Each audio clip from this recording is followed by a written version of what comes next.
Kamakshipalya police ಠಾಣೆಯಲ್ಲಿ ವರದಿಯಾಗಿರ್ತಕ್ಕಂತಹ ಒಂದು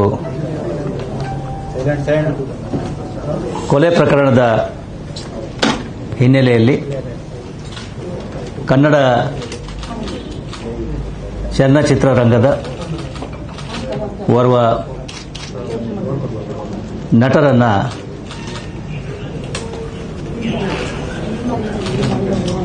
ಪ್ರಶ್ನೆ ಮಾಡಲಾಗ್ತಾ ಇದೆ. ಈ ಕೊಲೆ ಪ್ರಕರಣ ಆಗಿರ್ತಕ್ಕಂಥದ್ದು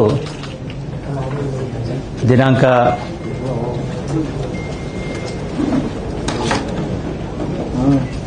9ರಂದು ಅಂದರೆ ಭಾನುವಾರದಂದು ಸಿಕ್ಕಂತಹ ಒಂದು ಅಪರಿಚಿತ ಗಂಡಸಿನ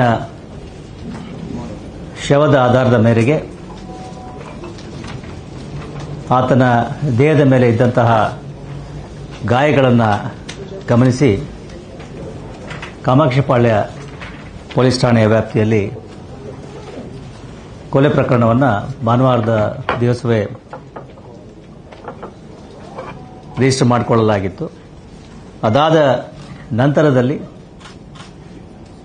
ಸಿಸಿಟಿವಿ ಮತ್ತು ಇತರ ತಾಂತ್ರಿಕ ಸಾಕ್ಷಿಗಳ ಆಧಾರದ ಮೇಲೆ ಈ ಕೊಲೆಯಾದ ವ್ಯಕ್ತಿಯ ಗುರುತು ಪರಿಚಯ ಗೊತ್ತಾಗಿದ್ದು, ಆತ ಚಿತ್ರದುರ್ಗ ನಗರದ ರೇಣುಕಾಸ್ವಾಮಿ ಅಂತೇಳಿ ಈಗಾಗಲೇ ಗೊತ್ತಾಗಿದೆ.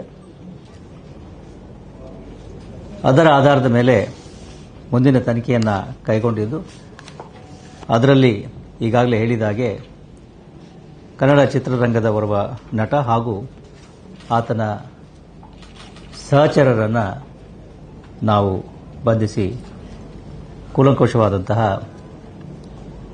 ಪ್ರಶ್ನೆಗಳನ್ನು ಮತ್ತು ತನಿಖೆಯನ್ನು ಕೈಗೊಳ್ತಾ ಇದ್ದೀವಿ. ತನಿಖೆಯ ಪ್ರಕ್ರಿಯೆಗಳು ನಡೀತಾ ಇರೋದ್ರಿಂದ ಹೆಚ್ಚಿನ ಮಾಹಿತಿಗಳನ್ನು ಈ ಹಂತದಲ್ಲಿ ನಾವು ಕೊಡೋದು ಕಷ್ಟ ಆಗ್ತದೆ. ನಂತರದ ಸಮಯದಲ್ಲಿ ತಮಗೆ ಪೂರಕ ಮಾಹಿತಿಗಳನ್ನು ಕೊಡಲಾಗ್ತದೆ.